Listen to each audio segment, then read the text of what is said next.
चलिए अब हम लोग लिखते हैं लेटर राइटिंग। हम लोग सब जानते हैं कि लेटर जो होता है वो दो टाइप के होते हैं। पहला फॉर्मल, दूसरा इनफॉर्मल। तो फॉर्मल लेटर और इनफॉर्मल लेटर।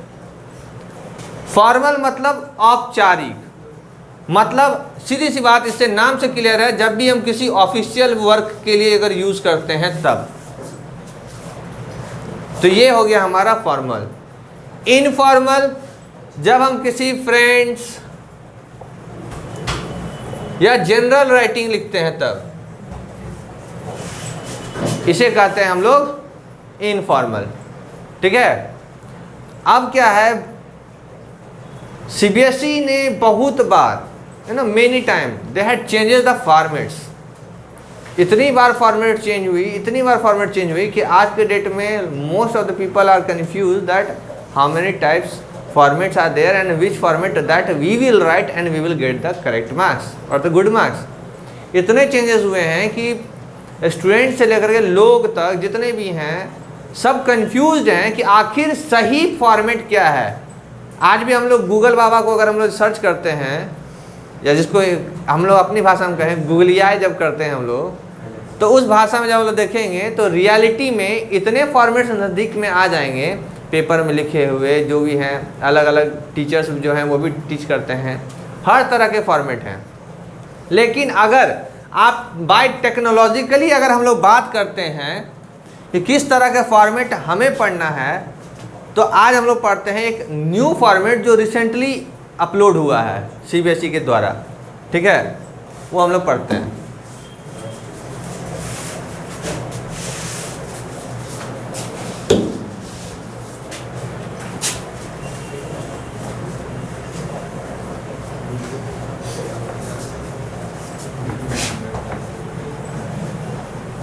सबसे पहले हम लोग पढ़ेंगे आज फॉर्मल लेटर।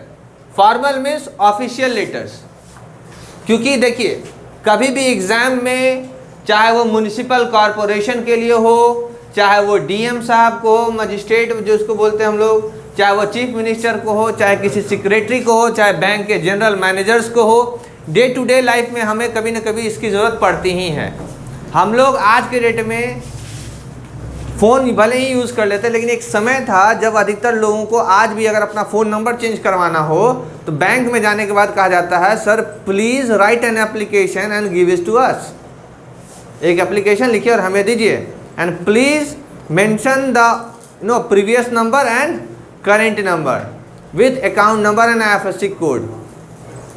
तब जा कर के वो लोग एप्लीकेशन लिखते हैं, हम लोग अपना रीज़न देते हैं, उसके बाद हम लोग हमारा नंबर अपडेट होता है। आधार में भी होता है, लेकिन यहाँ क्या है, अपॉइंटमेंट में ही ऑनलाइन के थ्रू ही सब कुछ हो जाता है। तो चलिए हम लोग पढ़ते हैं फॉर्मल लेटर।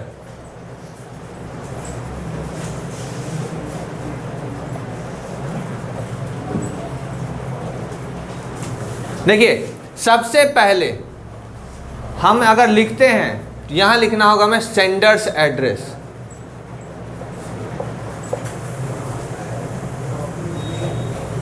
क्या लिखना होगा? Sender's address. इस सेंडर्स एड्रेस में क्या क्या आएगा?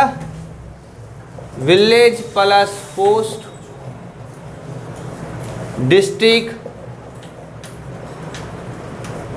Police station and pin. एक बात याद रखिए, अगर क्वेश्चन में मेंशन किया हुआ है that you belong from Pune, Bangalore, Haridwar, wherever, जहाँ के भी आप लोग का है, अगर क्वेश्चन में मेंशन है, then you have to write the same address. अगर वहाँ पर कोई मेंशन नहीं है, there is no any particular message और addresses are there, areas are there, then what will you do? कहीं का भी एड्रेस लिख दो।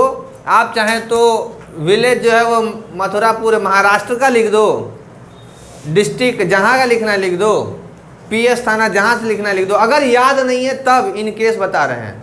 और पिन में कुछ नहीं तो 6 डिजिट का नंबर जो है आपको अगर याद नहीं भी तो 8 से शुरू करना है, जो मन में आया वो नंबर लिख के घुसा दो, हो गया पिन।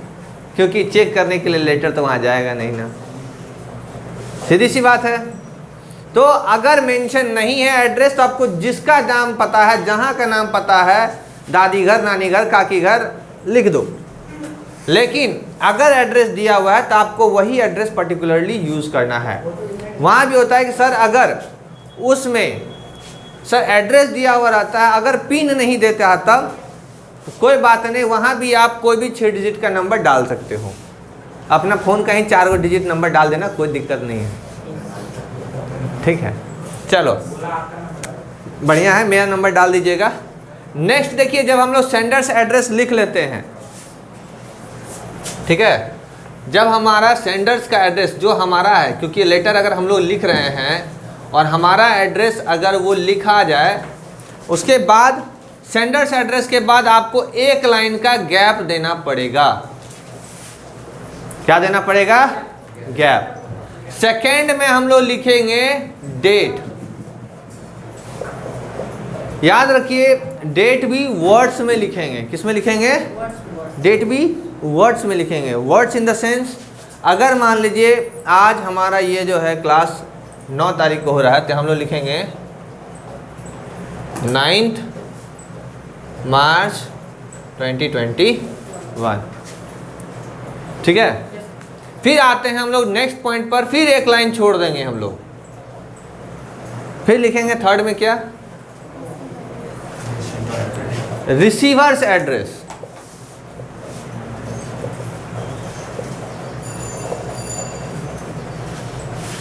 याद रखिए एक चीज़, क्योंकि रिसीवर्स एड्रेस हम लोग फॉर्मल में लिख रहे हैं तो इसका एड्रेस का फॉर्मेट थोड़ा चेंज होगा। अगर हम लोग इनफॉर्मल लिखते हैं तो सेम होगा, यहाँ तक हम लोग सेम आएंगे। फ़र्क क्या है? जैसा कि हम लोगों ने देखा सेंडर्स एड्रेस में विलेज, पोस्ट, डिस्ट्रिक्ट ये सब जो लिख रहे थे वो इनफॉर्मल में भी यहाँ लिखाएगा, रिसीवर्स में भी वही चीज़ लिखाएगा। लेकिन जैसे कि हम लोग फॉर्मल लिख रहे हैं, किसी अथॉरिटी को लिख रहे हैं, तो जिस तरह से हम लोग बचपन में आपको एप्लीकेशन लिखते थे उसी हिसाब से हम लोग क्या करेंगे? लिखेंगे। तो आइए एग्जांपल में लेते हैं। अगर मान लीजिए क्वेश्चन देते हैं, राइट अ लेटर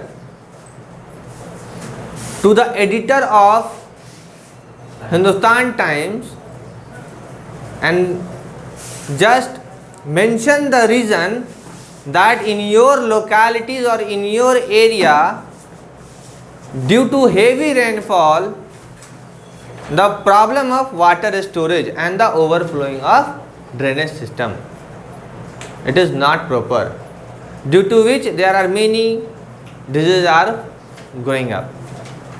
पानी हद से ऊपर है, हर जगह से पानी जो है वो आके जमा हो जा रहा है, नाले भर चुके हैं, मच्छरों का खानदान पैदा हो रहा है, ठीक है, चाचा दादा सब बुलाए जा रहे हैं।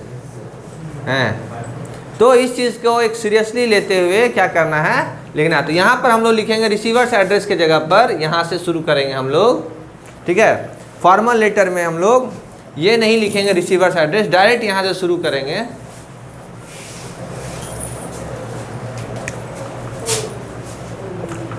टू द एडिटर,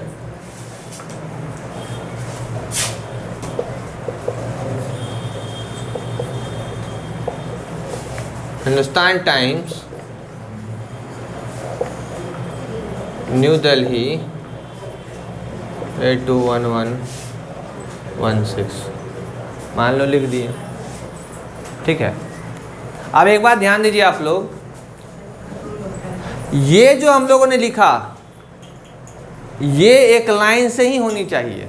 सबसे बड़ा फॉर्मेट का जो मेन चीज़ है कि ये एक लाइन से ही होनी चाहिए। एक मैंने 2 के साथ 2 लिख दिया तो ज़रूरी नहीं है कि आप टीवी के साथ 2 ही लिख देंगे, ये तो हमने थोड़ा सा फ्लो में लिख दिया, ठीक है। आप ऐसे लिखें, ये नहीं कि एक ही बार में लिख दें, ठीक है। तो इसके साथ यही लिखेंगे और ये स्ट्रेट लाइन होनी ज़रूरी है। हमेशा राइटिंग से पहले इतना जो कम से कम समझ लो कि आप 2 स्केल के हिसाब से या 1 स्केल के हिसाब से फोल्डिंग का स्पेस ज़रूर छोड़ देना। नहीं, वो नहीं, ये बोल रहे हैं अगर मार्जिन जरूर छोड़ना साइड में, अपने लेफ्ट साइड में, क्योंकि अगर टीचर्स के पास मार्जिन अगर नहीं दिखा तो भाई करेक्शन के बाद वो आपके राइटिंग पर थोड़ी मार्क्स देंगे, लेफ्ट पे देंगे ना। तो इसीलिए आप लोग मार्जिन जरूर छोड़ना लेटर लिखने पे। क्लियर? चलिए अब आते हैं, जब यहाँ लिख लिए तो फिर हम लोग, क्योंकि अब फॉर्मल है तो एक लाइन फिर छोड़ेंगे और आते हैं चौथे भाग पर, जिसका नाम हम लोग कहते हैं सब्जेक्ट। क्या कहते हैं? सब्जेक्ट। ठीक है? सब्जेक्ट मीन्स हम अगर ये लिख रहे हैं लेटर तो किस कारण से लिख रहे हैं, रीजन क्या है। सो यहाँ लिखेंगे subject, the problem of overflowing water from drainage and storing water in our localities. ठीक है? ओवरफ्लो हो रहे हैं ड्रेनेज से और फिर लोकेलिटीज़ में बहुत सारे पानी जमा हो रही हैं। इस तरह से हम लोग लिखेंगे। और उसके बाद फिर जैसे एप्लीकेशन हम लोग लिखते हैं रिस्पेक्टेड सर या मैम। ठीक है? रिस्पेक्टेड सर मैम, फिर इसके लिखने के बाद फिर एक लाइन छोड़ेंगे। ठीक है? छोड़ने के बाद, क्योंकि यहाँ है, चलिए हम लोग फिर से एक लिख लेते हैं, 5वां भाग। एक लाइन छोड़ने के बाद लिखेंगे salutation. Salutation means respected sir ma'am. ठीक है? अगर इनफॉर्मल लिखते हैं तो डियर फ्रेंड, डियर फादर। ठीक है? तो यहाँ सैल्यूटेशन में लिखेंगे हम लोग रिस्पेक्टेड सर या मैम। एक बात याद रखिए, रिस्पेक्टेड सर या मैम ये जरूर दोनों लिख देना, क्योंकि आपको अगर पता नहीं है कि सामने वाला चेयर पर्सन वो मैन है या वुमेन है। मेंशन किया हुआ फिर मेंशन होगा ही नहीं ना, किसी भी क्वेश्चन में ये मेंशन नहीं होता है कि जेंडर क्या है, इसीलिए सर या मैम दोनों लिख देना। ठीक है? उसके बाद हम लोग शुरू करेंगे वही पैराग्राफ से, जैसे हम लोग लिखते हैं। छठा में आ जाएंगे हमारा ये बॉडी, और 7वां फिर एक लाइन बॉडी के बाद नीचे में इसी लेफ्ट साइड में ही हम लोग लिखेंगे नेम, और अगर डेजिग्नेशन कुछ है तो, क्योंकि अगर डेजिग्नेशन नहीं है तो आप सीधे लिख सकते हैं नाम लिख दीजिए अगर क्वेश्चन में मेंशन है तो, और डेजिग्नेशन में लिख दीजिए अगर वो भी क्वेश्चन अगर मेंशन है secretary of this club society या एरिया मैनेजर कुछ भी है तब। अगर कुछ नहीं मिले सीधे लिख दीजिए सिंसियर सिटीजन, बात खत्म। ठीक है? ये था फॉर्मल और इनफॉर्मल। इनफॉर्मल में भी वही था हमारा। ठीक है? इनफॉर्मल में वही है, बस खाली यहाँ ये टू से ना शुरू होकर के वो सेंडर्स एड्रेस की तरफ विलेज पोस्ट होगा। ये सब्जेक्ट नहीं होगा उसमें, वो सब्जेक्ट नहीं होगा, और सब्जेक्ट नहीं के कारण वो सीधे डियर फादर सैल्यूटेशन से शुरू हो जाएगा। ये पॉइंट गायब हो जाएगा, बाकी सब रहेगा। ये पॉइंट, ये फॉर्मेट में जो एड्रेस लिखते हैं ये गड़बड़ हो जाएगा, ये नहीं होगा। सेंडर्स एड्रेस की तरह ही रिसीवर्स एड्रेस आएगा। ठीक है? बहुत लोग लेटर जब लिखते हैं तो डेट नीचे डाल देते हैं। डेट नीचे डालने की जरूरत नहीं है, क्योंकि ऑलरेडी डेट हमने मेंशन कर दिया है। ठीक है? चलिए, ओके।